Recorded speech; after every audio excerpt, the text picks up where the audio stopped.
Short process একদম সহজ করে ভাবো। আজ ক্লাস এইচএস 2025 টার্গেট। দেখো আমাদের আজকে যে ক্লাসটা হচ্ছে সেটা হচ্ছে আসবেই আসবে, এখান থেকে একটা কোশ্চেন মাস্ট, একদম সময় নেই এখন, শুধুমাত্র শিওর শর্ট কোশ্চেন নিয়ে কিছু আলোচনা হবে।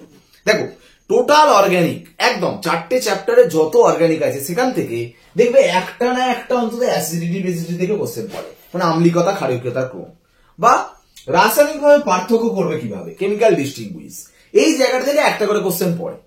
ভাগ্য ভালো দেবে 4-5টা প্রশ্ন পড়ে যেতে পারে, তাই না?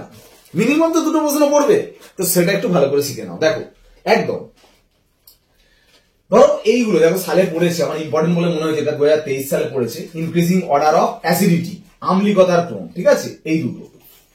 আর এটা হচ্ছে ইনক্রিজিং অর্ডার অফ বেসিসিটি, এটা লেখাটা লিখতে ভুলে গেছি, এখানে হবে বেসিসিটির অর্ডার, ঠিক আছে, বেসিসিটি। এটা ক্ষারকীয়তার ক্রম, আর এই দুটো এটা আম্লিকতার ক্রম। দেখো সব সালে পড়েছি, ইয়ারে পড়েছি, তাই না? দেখো একটা কথা বলি, প্রথম তোমাকে বুঝতে হবে, দেখো এর ওপরের গুলো সব সেম কিনা। হ্যাঁ, ওপরের গুলো সব সেম, নিচের গুলো সব আলাদা আলাদা। সব থেকে ভালো ইলেকট্রন আকর্ষী গ্রুপ কে জানো? NO2। তারপরে কে জানো? Cl। ইলেকট্রন আকর্ষীর মধ্যে মানে ইলেকট্রন টেনে নেয়। আর ইলেকট্রন যারা ঠেলে মানে ইলেকট্রন বিকর্ষী গ্রুপ, তাদের মধ্যে সব থেকে ভালো হচ্ছে OH, তারপরে OCH3, তারপরে ভাববে CH3। একটা জিনিস মাথায় রাখো, ইলেকট্রন টেনে নিলে কি হবে আর ইলেকট্রন ঠেললে কি হবে। ইলেকট্রন যারা টেনে নেবে, ধরো NO2 একটি ইলেকট্রন আকর্ষণ মানে টানছে, ইলেকট্রন যত টেনে নেবে তত ওয়ের মাথায় প্লাস চার্জ হবে, আর এই ওয়ের মাথায় যত প্লাস চার্জ হবে ওএইচ বন্ডের ইলেকট্রন গুলো ওয়ের দিকে তত বেশি সরে যাবে, তখন ওএইচ বন্ডটা তাড়াতাড়ি ভেঙে গিয়ে H+ ছাড়ার টেন্ডেন্সিটা বেশি হবে। তার মানে যত টানা গ্রুপ থাকবে বেশি, সে বেশি অ্যাসিডিক। আর তার মানে ক্ষারকীয়তা আবার উল্টোটা হবে। কেন ক্ষারকীয়তা উল্টো জানো? মানে ক্ষারকীয়তা হচ্ছে বেসিসিটিটা কি, লোন পেয়ার ডোনেট করা, লোন পেয়ার ডোনেট, যে যত ইলেকট্রন টেনে নেবে, ধরো NO2 এখানে সবথেকে বেশি টেনে নিচ্ছে, তারা টেনে নিলে কি হবে, এর ইলেকট্রন ডেন্সিটি কমে যাচ্ছে, তো তাহলে ডোনেটের টেন্ডেন্সিও কমে যাবে, মানে কম খাইয়ে।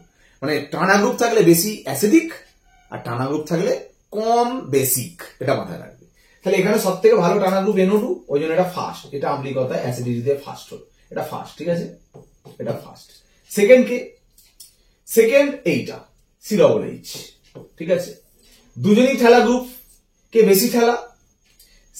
OCH3 বেশি ঠেলা, CH3 কম ঠেলা। যে বেশি টানা সে বেশি আম্লিক। তার মানে উল্টোটা হবে কি, বুঝতে পারছো? এ সব থেকে বেশি ঠেলছে কি? OCH3 বেশি ঠেলছে মানে এ সব থেকে কম আম্লিক হবে, মানে এটা ফোর্থ হয়ে গেল, আর এটা হয়ে যাবে থার্ড। বুঝতে পারলে ব্যাপারটা? এইভাবে তোমাকে ভাবতে হবে। এখানটা যেমন করবে, এখানটা আবার দেখো ব্যাপারটা, এখানটা আবার কোশ্চেনটা দিয়েছি যেটা, সেটা একটু ঘুরিয়ে দেখো। ওপরের গুলো আবার দেখো সব কমন হলো, এটা একটু আলাদা। এখানে ওপরের গুলো নিয়ে আগে ভাবতে হবে। প্রত্যেকটা লোন পেয়ার দেখো বেঞ্জিন রিং এর সাথে রেজোন্যান্স করতে পারছে, দেখো বেঞ্জিন রিং এর সাথে রেজোন্যান্স করবে, ঠিক। এর রেজোন্যান্স হচ্ছে না, দেখো, কারণ দুটো সিঙ্গেল বন্ড পাশাপাশি চলে এসছে, তো রেজোন্যান্স করতে পারছে না।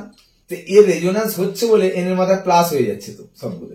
এর রেজোন্যান্স হচ্ছে না বলে এন এর মাথায় লোন পেয়ারটা থাকছে, তার মানে এ বেশি অ্যাসিড, সরি লোন পেয়ার থাকছে মানে ভালো ডোনেট করতে পারবে, মানে সব থেকে বেশি খাদ্য, মানে বেসিসিটির মধ্যে ফার্স্ট। আম্লিকতা হলে আবার লাস্ট হলো, মানে বুঝতে পারছো ব্যাপারটা? এইভাবে ভাববে। এটা ফার্স্ট হলো। সেকেন্ড কোনটা? সেকেন্ড এবার এগুলো সব, এটা ফার্স্ট হয়ে গেল। এবার এদের মধ্যে ভাবছো, এদের তো ওপরের গুলো সেম, এবার নিচের গুলোর মধ্যে ভালো করে ভাবো। NO2 টানছে, এখানে NO2 টানছে, কিন্তু মনে রাখবে অর্থ প্যারায় NO2 থাকলে সেটা বেশি টানে, ঠিক আছে, কারণ রেজোন্যান্স ইন্ডাকটিভ সব থাকে, তাহলে এ বেশি টানছে। NO2 তে মেটাতে থাকলে টানে, অল্প টানে, তাহলে যত বেশি টানবে কম খাইও। তার মানে এটা ফার্স্ট হওয়ার পরে এটা হয়ে যাবে সেকেন্ড, এটা থার্ড, আর এটা ফোর্থ। অ্যাসিডিটি হলে পুরো উল্টো হতো, তাই না? অ্যাসিডিটি পুরো উল্টো।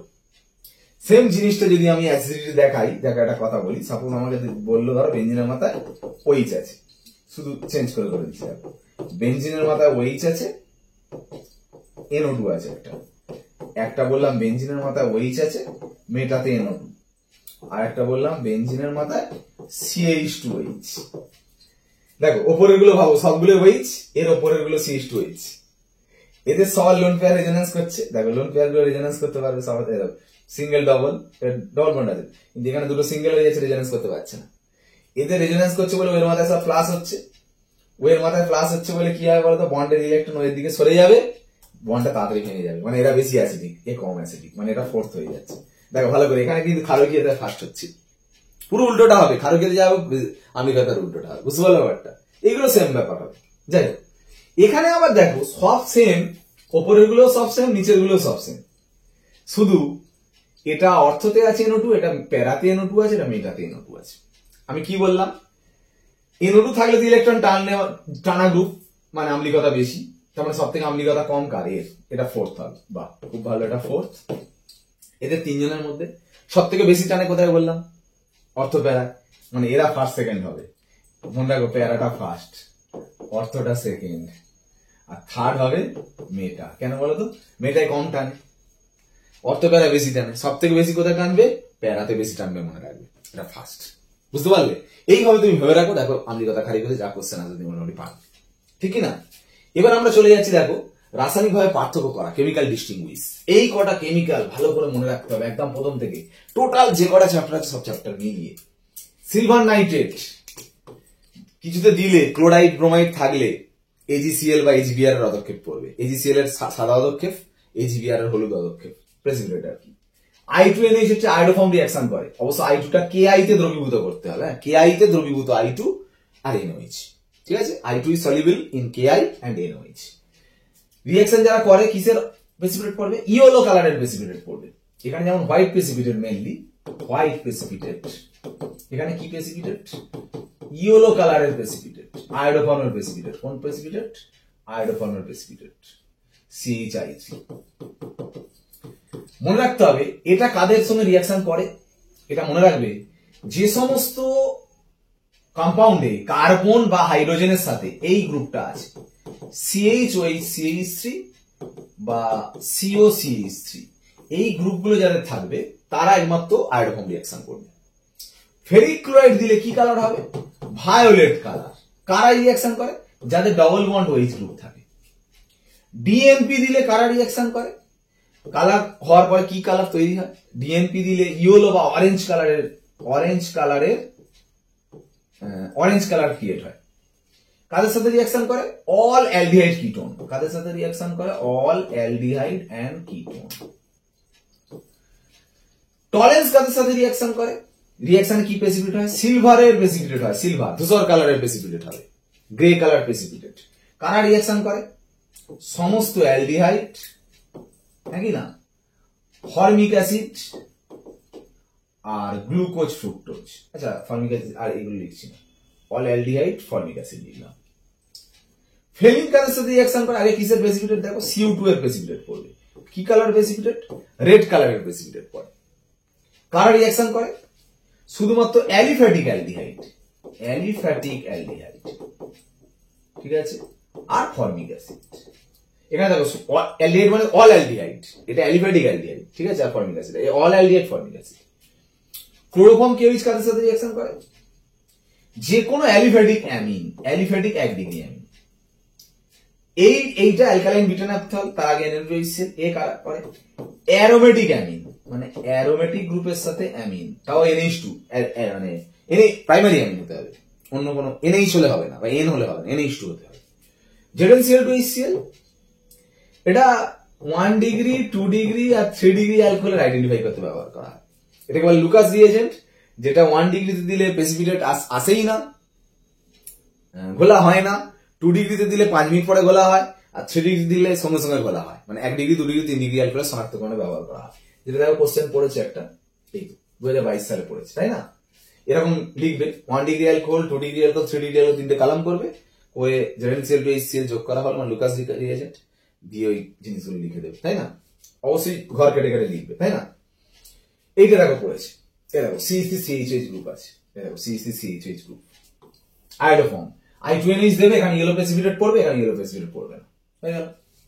এটা দেখো ডাবল বন্ডের সাথে OH আছে, এখানে ডবল বন্ডের সাথে কিন্তু OH নেই। ডবল বন্ডের সাথে OH থাকলে কি রিঅ্যাকশন হয়, ফেরিক ক্লোরাইড দিলে ভায়োলেট কালার, এখানে ভায়োলেট কালার হবে, এখানে ভায়োলেট কালার হবে না, ঠিক কি না? এটা হয়ে গেল তার মানে।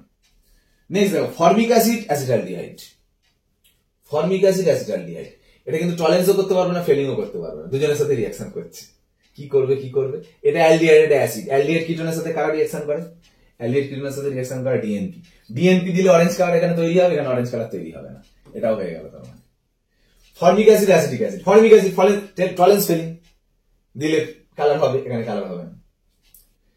অ্যাসিটালডিহাইড, আচ্ছা এখানে কোনটা বাদ গেল? এটা বাদ গেল। ফেনল আর ইথাইল অ্যালকোহল দুরকম ভাবে করতে পারো। ফেনল মানে ডাবল বন্ডের সাথে ওইচ আছে, মানে ফেরিক ক্লোরাইড দিলে ভায়োলেট কালার হবে, এটা হবে না। আবার ইথানল আয়োডোফর্ম দেবে, দিলে ইউরো প্রেসিপিটেট এখানে, সরি হ্যাঁ ইউরো প্রেসিপিটেট এখানে হবে, এখানে হবে না। দুটো দুটো করে করা যায়, একটা করেই দেবে, অসুবিধা নেই। অ্যাসিটালডিহাইড, বেনজালডিহাইড, এটা অ্যালিফ্যাটিক আর অ্যারোমেটিক। অ্যারোমেটিকের সাথে অ্যালিফ্যাটিকের সাথে টলারেন্স করে, অ্যারোমেটিকের সাথেও টলারেন্স করে। ফেলিং কিন্তু শুধুমাত্র অ্যালিফ্যাটিকের সাথে ফেলিং দিয়ে করবে। ফেলিং দিলে এখানে লাল প্রেসিপিটেট পড়বে, এখানে পড়বে না। এইটা যেটা ফেলিং সলিউশন দিয়ে, এইটা দেখো aliphatic amine, aromatic amine. Aliphatic amine chloroform কেওইস দিলে দুর্গন্ধ, এখানে বলা হয় না তো, দুর্গন্ধ পাবে, তীব্র ব্যাড স্মেল পাবে ক্লোরোফর্ম কেওইস দিলে। অ্যালিফ্যাটিক অ্যামিন এখানে দুর্গন্ধ পাবে, এখানে দুর্গন্ধ পাবে না। এইটা দেখো ডাইরেক্ট বেঞ্জিনের সাথে ক্লোরিন জুড়ে থাকলে ক্লোরিনটা কি হয়? রেজোন্যান্স করলে সিএলটা বেরোতে চায় না, কিন্তু এখানে সিএল বেরিয়ে যাবে। যেন এখানে সিলভার নাইট্রেট দিলে এজিসিএল এর প্রেসিপিটেট পড়বে, যেটা এটা দিয়ে করা হচ্ছে। এখানটায় এটাও অ্যামিন, এটাও অ্যামিন, এটা 1 ডিগ্রি অ্যামিন, এটা 2 ডিগ্রি অ্যামিন। 1 ডিগ্রি অ্যামিন তো অ্যামিনের টেস্ট এটাও হয়, এটাও অ্যামিনের আর এটাও অ্যামিনের, কিন্তু এটা অ্যালিফ্যাটিক অ্যামিন, এটা অ্যারোমেটিক অ্যামিনের আইডেন্টিফিকেশন। এটা অ্যারোমেটিক অ্যামিন বলেছে মানে এই রিঅ্যাকশন দিয়ে করতে হবে, মানে এই জিনিসটা দেবে, দিলে অ্যাজোডাই মানে একটা রঙিন যৌগ তৈরি হবে। এখানে কিন্তু কোনো রঙিন যৌগ তৈরি হবে না। বুঝা গেল? এই এতগুলো টেস্ট কিন্তু লেখার সময় মনে রাখবে, যাই রিঅ্যাকশন দিক না কেন এরকম 3টে কলাম করবে, করে এখানে লিখবে এক্সপেরিমেন্ট, পরীক্ষা, আর যে দুটো যৌগ দেবে, ধর এখানে অ্যাসিটালডিহাইড দিয়েছে, এখানে বেনজালডিহাইড দিয়েছে, দিয়ে লিখবে পরীক্ষা দিন নমুনার সাথে এটা যোগ করা হলো, এখানে এই কালার হবে, ওখানে এই কালার হবে না, যেখানে হচ্ছে সেখানে রিঅ্যাকশনটা দেখিয়ে দেবে, আর যেখানটা হচ্ছে না কিছু দেখাতে হবে না। এইভাবে করবে। এই আইডেন্টিফিকেশন আর আম্লিকতা ক্ষারীয়তার ক্রম, অ্যাসিডিটি বেসিডিটি, এইখান থেকে একটা কোশ্চেন থাকবে, একটা কোশ্চেন মিনিমাম, ঠিক আছে? একটা কোশ্চেনে বেশি পড়ে, দুটো তো পড়বে অবশ্যই, 3-4টে পড়লেও ভাগ্য ভালো, ঠিক আছে? কোশ্চেন কিন্তু মাস্ট, একদম ভালো করে দেখে নাও। নেক্সট ক্লাসে আরো ইম্পর্টেন্ট, আরো শর্টে, যাতে very very important question attend করতে পারো, সেই রকম ভাবে ভিডিও নিয়ে আসছি। অবশ্যই চ্যানেলে ফোকাস রাখো। আজ ক্লাস এখানে শেষ করলাম। ওকে, বাই।